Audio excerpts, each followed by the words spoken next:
talk about today is legal advice. You have not retained me. There is no attorney-client privilege. And anything I say that you rely upon, again, is not legal advice. This is just purely a show where we are going to talk about anything and everything. So today, I am extremely honored to have one of my new colleagues and my new connects, Corey Friedman. A little bit about Corey. He is a practicing lawyer of a handful of years right now. And Corey is the perfect example of you never know when the opportunity is going to be that you're going to meet somebody new and that they could add value to your life. And how I can explain that about Corey is I was literally sitting in the barber chair. Thank you, Bobby, for making me look good most of the time. And I was talking to Bobby about, growing the firm and doing stuff with the firm and needing some help and all of this. He goes, "Hey, I know this, this young attorney dude who's, out there doing his thing." And he put me together with Corey. It didn't hook up where we worked together at the firm or anything like that, but it did work that we work on cases together. We help each other out. We're sounding boards for each other. We cover things for each other. And like I said, you never know. You never know where you will be, where you will uncover a hidden treasure. And Corey is the hidden treasure that I found in the barber chair. So thank you, Bobby.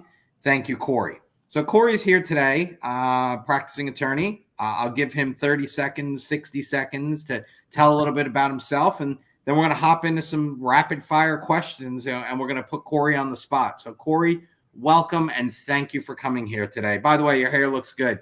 Good job to Bobby. Thank you. Yeah, no, I appreciate the beautiful introduction. The only one that I've heard even better than that is from my dear mother. So I appreciate the love. No, you're 100% correct. It's just my theory behind all of this is it's more luck than anything else. Everything that I've been fortunate enough to do in this industry has been really based on luck and great timing, you included as well. I'm a young attorney. I've been practicing for a little over 2 years. I own my own law firm. We specialize mainly in business, the corporate life cycle, but I do dabble in intellectual property. It's just all really been luck. I was fortunate enough when I first got out of law school, my first big boy job really was as in-house counsel. I love the job, but unfortunately COVID got in the way. And I've just been fortunate enough to have clients who believe in me and have allowed me to kind of live out my dream a little bit. And like Jason said, meeting him was the best stroke of luck because aside from a couple of my mentors, it's been not so smooth sailing as most careers are when you first start. And Jason basically has my dream job. So anything that he'll provide to me has been absolutely fantastic. And he also makes great coffee. So that's, the honor is mine. I'm happy to be here. So I appreciate the coffee plug more than anything else because that's something that I do and I love it. And like I said, if anybody ever reaches out to me and gives me a mailing address and just puts grind or whole bean in the subject line, expect a pouch of coffee delivered, 5 to 7 to 10 days. And all you got to do is email me at jason@jswlawyer.com, and I would be more than happy to send you some coffee. So, Corey, 2 years out of law school. I misspoke, thought it was 4, 5, 6, but it is. It's 4 years. It'll be 4 years in May. It took me more than once to pass the bar, and I had some other stuff that I wanted to do before becoming an attorney.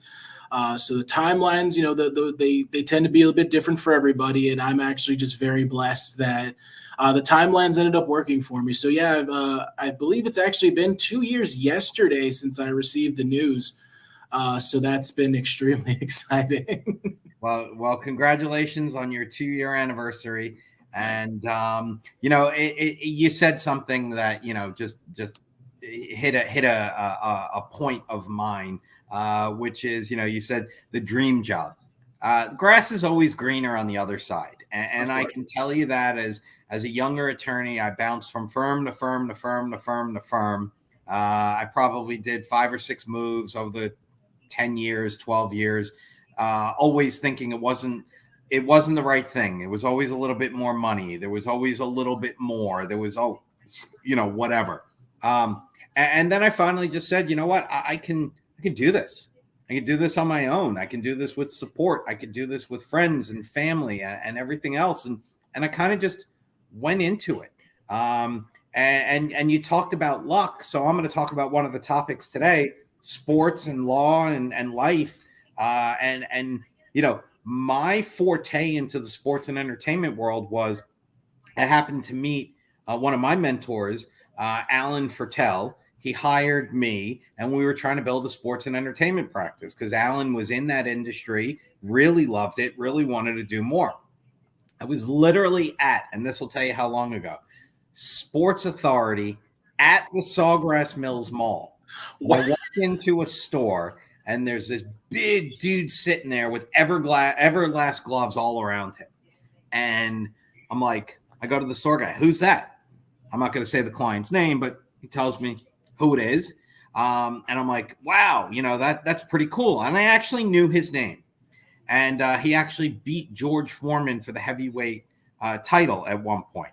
And I went up and I bought 4 gloves, got one for myself, one for Alan Fertel, one for my friend who's been on this show, Michael. And then I got one so I could give it as a holiday gift to somebody else.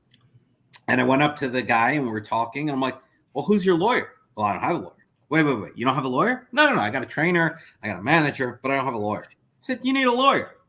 Within 72 hours, 5 days, somewhere along those lines, was at Alan Fertel's office, signed up, and I brought my first client to the department. And then that rolled into working with football players, working with skateboarders, as you can see from behind me, working with other athletes, and it just spun and spun and spun and spun. And all of this was luck. And why was I in Sports Authority to begin with? Because I was going to a signing where Pat Riley was going to be there. And my grandmother loved Pat Riley and Alonzo Mourning. Those were her 2 favorites. She loved Riley and she loved Alonzo Mourning. She called him the Gentle Giant. That was her nickname. So luck. I walked in and I wasn't afraid to find that golden nugget. I'm sure, Corey, other than Bobby connecting us, you've stumbled across those, those hidden treasures. Oh, yeah. Absolutely. Give an example, something so that someone who's sitting in law school or someone who's listening or watching right now can say, I never thought of doing that. Why not? What's something that led to a client that you just, I mean, I'll tell you what. So, I have a similar experience to you in that you and I have talked about this several times where, I personally believe that sometimes the epitome of being an attorney is being a litigator. That's what you see on TV. That's what a majority of the people you meet in your first year of law school before you're critically depressed. That's what they'll tell you. They wanted to be a litigator to help people. And I agree with that in some instances. I do feel at most like I am a quote unquote attorney when I litigate, but as you and I have spoke before, I do it sparingly and sometimes, but when, the luck that I've seen is, I bounced around a little bit as well. I was a litigator. I like certain parts of it, but I really, really like the transactional work. And, I also like the flexibility of, having, your own firm and having your own ability to make, your schedule. Obviously you work hard and we have to as attorneys, but just the ability to know that, your boss can't randomly come to you and tell you have to do this, do that is very nice. And, in the height of COVID, I was a litigator and, I started looking for something else, and I just happened to be lucky enough to come across a tech startup, which I currently work for, Got to Go. It's a It's a travel company dealing with short-term rentals, still in stealth mode. We're still in development, but it's going to be a really exciting project. And I really encourage anybody who's looking to travel to take a look at our website in the next few months. It's just going to be .to go with a letter two. And I just happened to meet with the guys, and I really do like the startup environment. Everybody's very excited. Everyone wants to work as hard as possible. And it's the great part. And I just happened to go to a meeting and meet some people who allowed me to have the courage to move into my own firm. And as you and I have spoken before, the main specialty of my firm is that I'm basically an advisor. I'm your legal advisor. I'm your general counsel, your in-house counsel, what have you. And a traditional role is very expensive, especially for a startup. And so, I would come in, I'd be a hell of a lot cheaper, but also, just an advisor and get you from A to Z. And, whether, you need to litigate something or whether you need to build contracts, help with the corporate life cycle. That's basically what I do. And the luck of it is just going to this interview, in a building, there was no real furniture, but I could tell that these guys had a passion and had an idea. And, I told them, hey, you guys, it's going to be really expensive to hire yourself a full-time general counsel. Why don't we look into something and see what we can do? And that gave me the courage to start my own firm. And it's really the happiest I've been as an attorney. So, like I said, it's really about luck more than anything else. I'd like to think my personality is one of my strong suits, and people like to talk to me. As my mother loves to say, I'm a nice boy. But it's luck and being in a good position and just always being ready to, as they say nowadays, to shoot your shot. Just always being available and always being ready to pursue an opportunity as it comes up. And I'm in a similar spot. I mean, one of my favorite clients and one of my best clients, I walked into his office for a meeting. I think I got it from Indeed or LinkedIn or one of those, and he scheduled a meeting. And I walk in, and he very politely was on a phone call and told me just, have a seat right there in the office and whatever. And I look at his back ledge back there, and this book is sitting on his back ledge. Steve Noodleberg, friend, longtime client of mine, just awesome guy. Go to him all the time, speak with him, do his legal work, all that. This book is there. And there's a New York Giants helmet there. I'm like, all right, what do I lead? Do I lead with being a Giants fan, how we've been suffering for these many, many, many years? Or do I lead with the Steve Noodleberg one?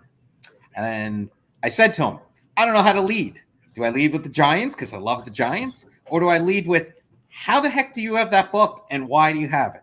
And before you know it, we're on the phone with Steve, and I got hired right then and there. Fractional GC role, exactly what you said. Didn't want to bring me in for 40 hours a week and pay me a salary that I would want. So we agreed upon a certain amount on a weekly basis. He can call me 100 times a day. He could call me once during the entire week. It's the same thing. And I give him the quality and the service that he wants. And other than federal judges and my kids and my wife, when my phone rings, I pick up the phone for him. And that's what it is. And there's loyalty, there's love, there's passion, there's, the area of law itself, I could do without it. But helping someone who respects me and who I respect back is huge. And I think in our profession, the word respect is lost. And I don't mean that we're all disrespectful to each other or that we go after each other. And, look, that's just human life. But when I wake up in the morning and I'm stressing over something for my client, and I call my client up and I said, I didn't sleep last night because I'm stressing over it. And he says, why are you stressing? It's my company. I'm not stressed. It shows. And maybe that's my personality. And maybe that's what you need. Maybe anybody listening to this show needs a lawyer who really cares as much or more about their business as they do. Because my ideal role, Corey, and you said, I have an ideal role for you. Mine would be to be an entrepreneur, to help that company grow, to be a part of that growth, and to get paid nicely doing it. Of course. And again, so I actually was speaking to a young attorney the other day who just wasn't thrilled with what was going on with his practice and what he's doing. And I said to him, I said, plan out, your perfect Friday night through Sunday. He's like, oh, it would be with my family and my wife and my kids. And I said, awesome. Now, what would you want to do professionally, where if you had to give up that weekend, starting Friday from the second you got off work to Monday morning from the second you go to work, you have to give up an entire weekend of what you love, which is your wife and kids. What would you do in that time period? What would it be where you're making money, you're tasting beer, you're whatever it is? What is it during that time period that you could say, you know what, I miss my wife, I miss my kids, but I'm glad I did it? And when you can answer that, that's where you need to go professionally. Absolutely. So, Corey, we did talk about that we're going to have a commercial break, and we're not quite ready for that. But I'm telling you now, when we get back from that commercial break, that question, and we said we wouldn't have hard questions. That's your hard question. So I'm going to give you the 2 or 3 more minutes before we break for commercial and the commercial break. And when we come back out from that, I'm going to go ahead and ask you that question. What is it that you would give up your time? You mentioned intellectual property. What areas of intellectual property do you enjoy handling? Sure. I mean, really, so Tulane Law School, which is where I went to school at Tulane. Shout out Green Wave. Actually had a really, an interesting time there. But Tulane has a lot of different areas of specialization. We're the best maritime law. The last I saw, it wasn't really my forte. What we have if not the best, one of the few best sports law programs. Gabe Feldman runs an incredible program. It's actually where I met most of some of my friends. Some work, different areas. My friend Pat Sutton is an agent. So if you're an NFL player, definitely reach out to me. I can reach out to him. He's a great guy. Same thing, Brad Spielberger, PFF Brad. He's one of the best in the industry. But we also had a tremendous intellectual property program. And I went to school originally for business, and then I switched into engineering, and I really wanted to build things. I wanted to build the next great series of inventions in technology before I realized I can't do math. So I had to go back into finance, which I love, don't get me wrong. And it definitely helps me in my current practice. So I can't take the patent bar, unfortunately, but I was able to take most, if not the entire intellectual property curriculum taught by Elizabeth Townsend Gard. She is one of the best. And I just found that it was the way that an attorney can help in getting the next great inventions created, as well as kind of helping businesses to secure the intellectual property. Because if you don't have intellectual property rights, you really have no incentive to make anything. Obviously, you want to make money, but if you have this great idea that patents don't exist or trademarks, copyrights don't exist, you have a lot less reason to do anything about it. So this is the way that I help people to secure their rights, but also to help them build the next great piece of technology, next great business. And that's just my favorite part of all of this. It's very interesting. I get to see new companies. I get to see new ideas all the time, things that come across my desk. And like I said, with this entrepreneurial spirit of tech startups, I get to see that creativity and I get to see that excitement in people's eyes because, unfortunately nowadays, a lot of people aren't too happy with the position that they're in. And, the startups and the new companies are, to me, what makes business and capitalism the best is that excitement and that enthusiasm. And it's infectious. It's what gets me up every day, knowing that I get to go speak to my clients, help my clients, with basically the project of their lifetime. that's what they wanted to do. And this is what they've been thinking about for a decade plus in some instances, and just get that enthusiasm as a way to really lift myself up as well. So intellectual property is just absolutely fantastic. It's a niche market. Not a lot of people do it. Not a lot of people can sit for the patent bar. But to me, it is one of the most exciting parts of law. Well, I think that's important. You talked about the exciting part, the passion. When you talk about an area of the law or a client or something, you got to find that passion. And if you have that passion, you're going to be successful. So speaking about successful, we're going to jump into that commercial break. And Corey, you're going to be on the spot for the question that I posed to you a couple of minutes ago. So we're going to roll right into it. You can reach Corey at www.lawflg.com. Corey Friedman, and we're going to go to commercial break, and we'll be right back.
We are back.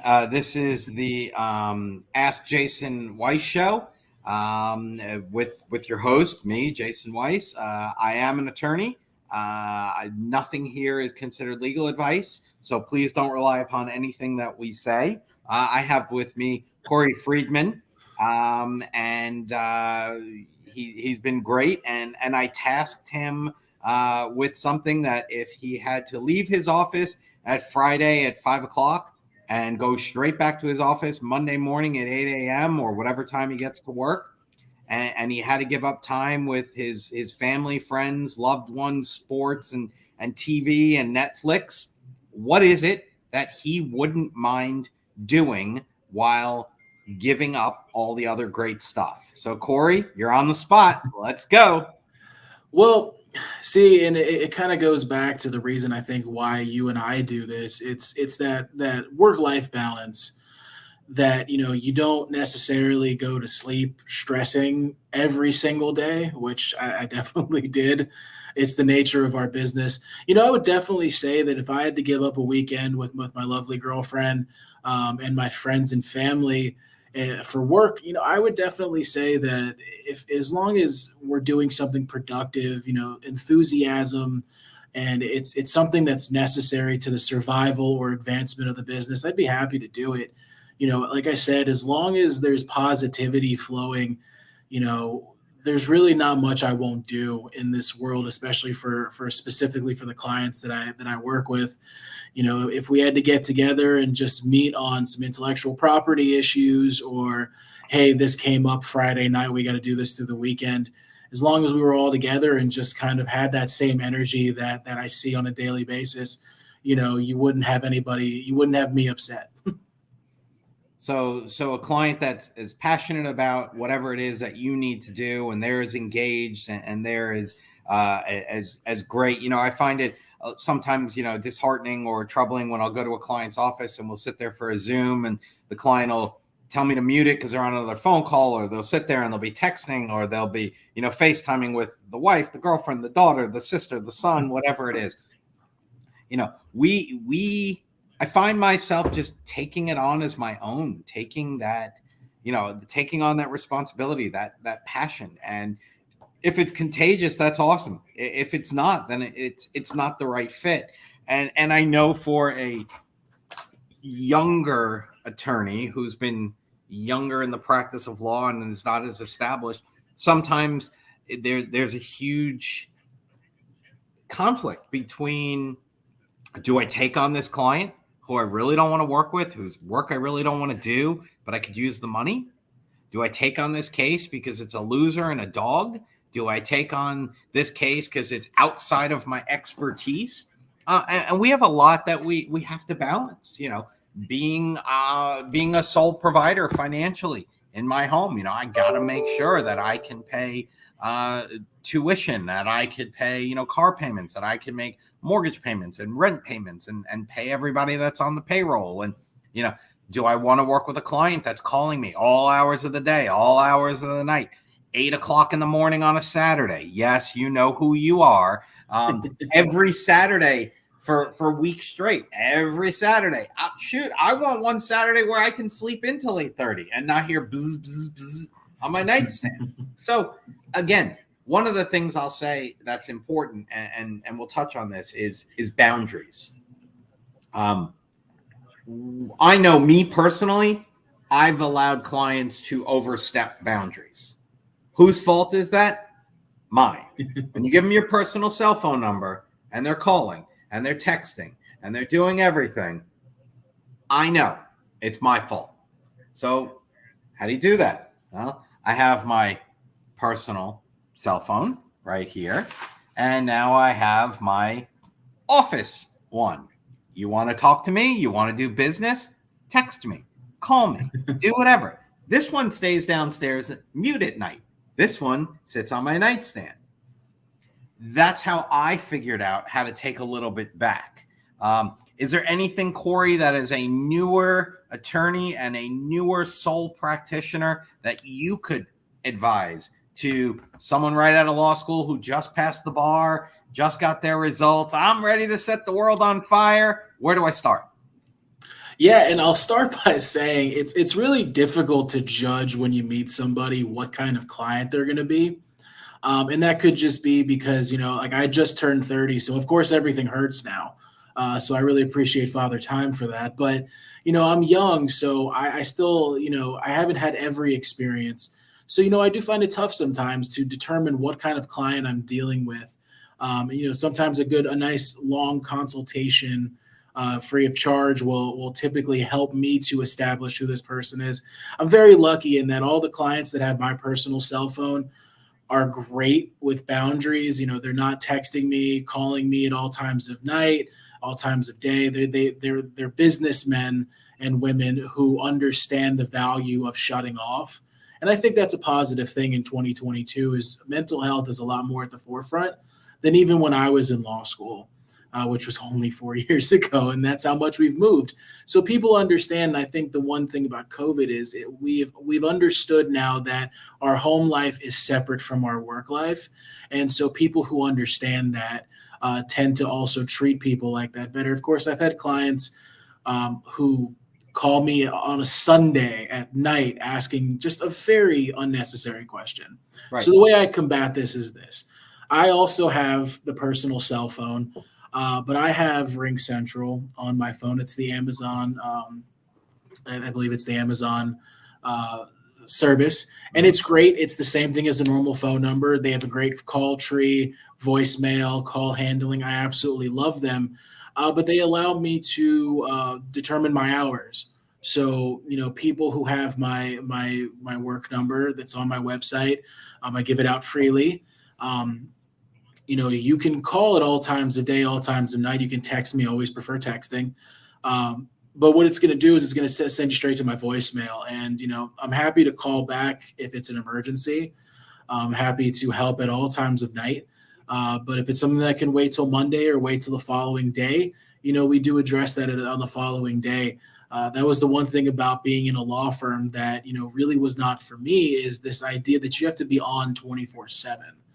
And, even if that means, and I don't mind working till midnight some days, as long as there's a reason for it. And I find that sometimes us as attorneys, we have this desire and this feeling that we're never working hard enough. And I noticed a lot in law school that everybody wanted to tell you how hard they were working, assuming you were not working as hard. So a lot of people lied to you. A lot of people really were just in the library for 12 hours a day for no reason.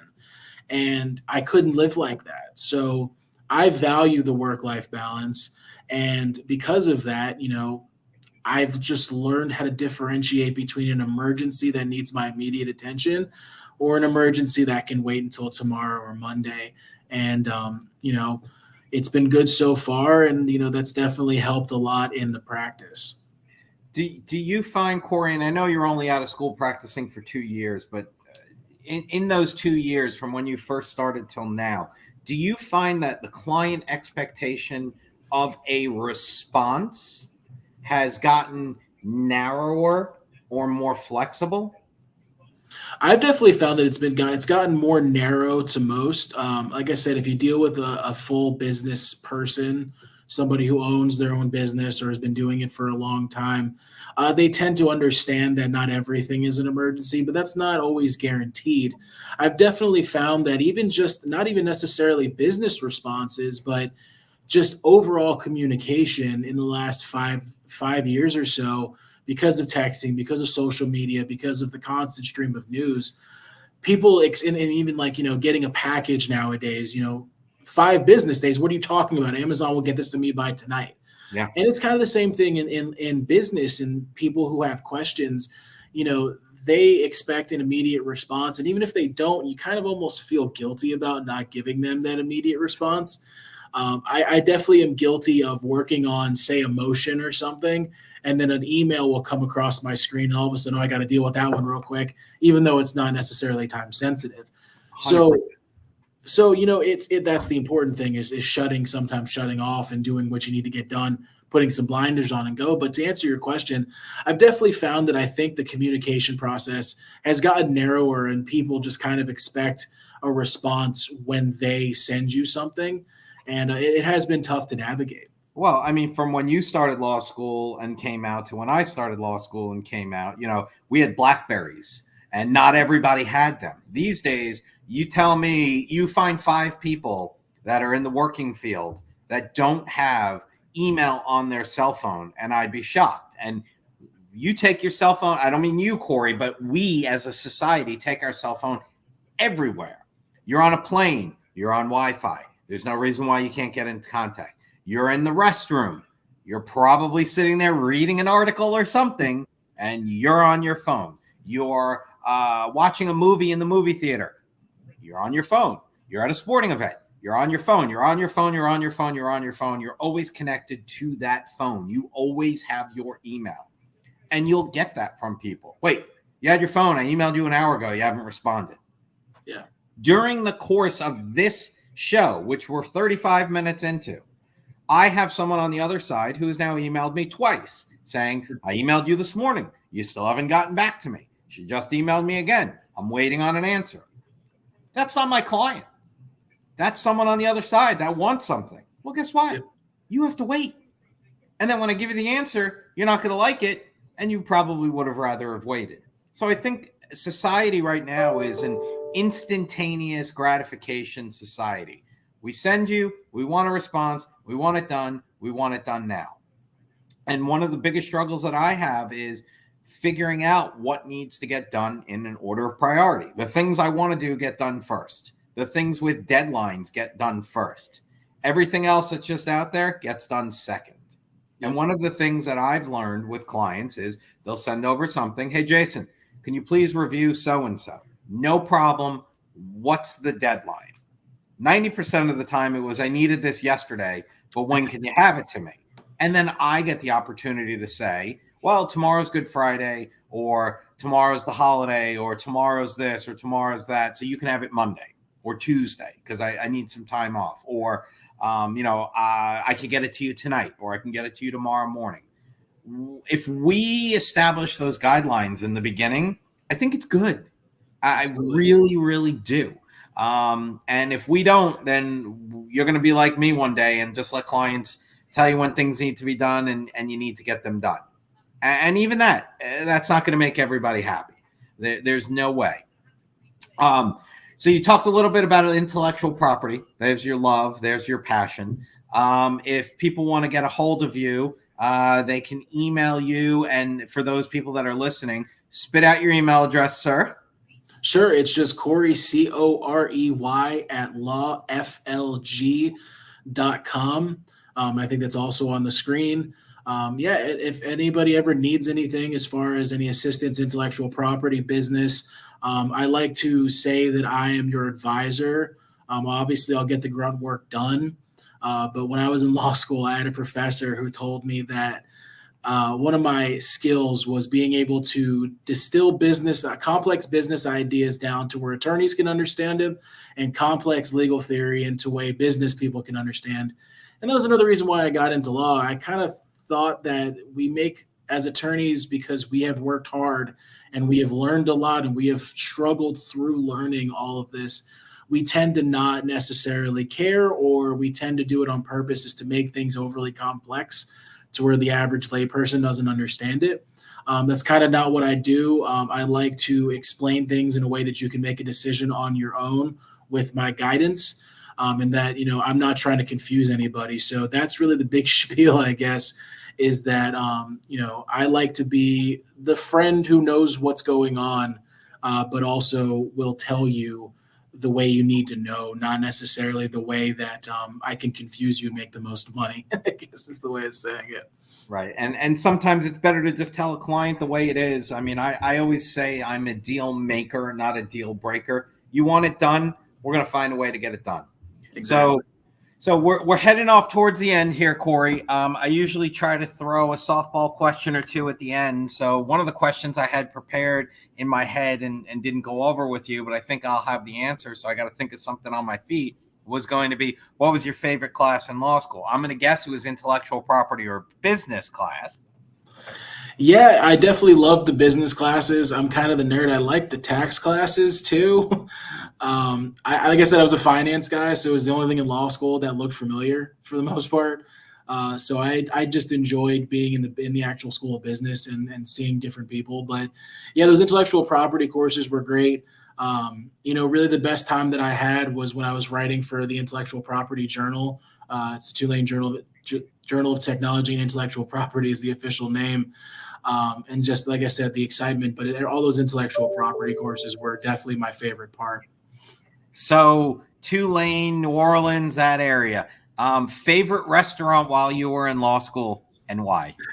This is the worst answer possible. And from my friends that are actually from New Orleans, they hate me for this, as well as the people who are not from New Orleans.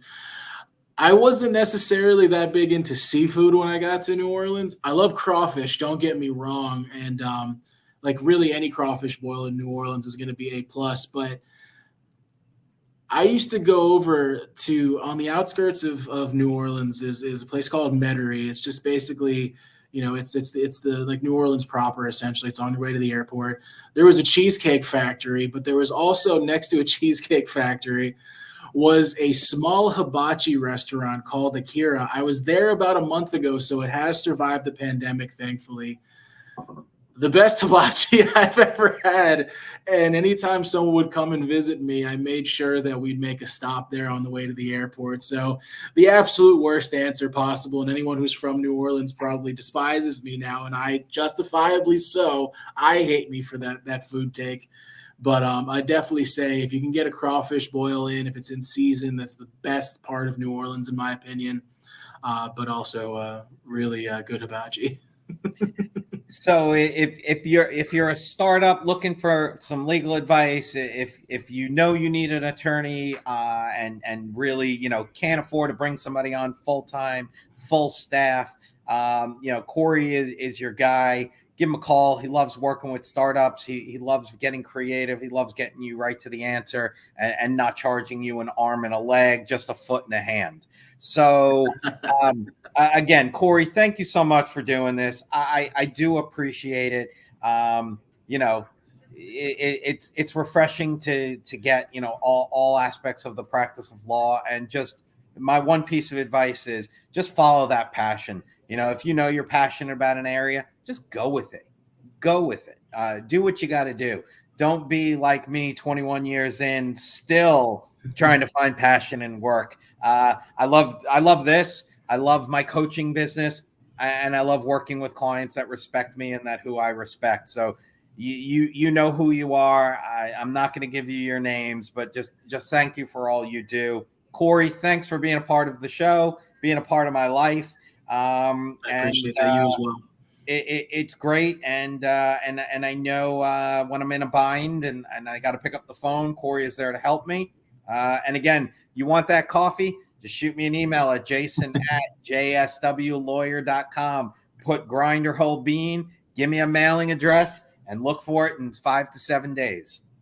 So I thank everybody, and most importantly, I want to thank Cece, who runs this phenomenal platform. She is just awesome.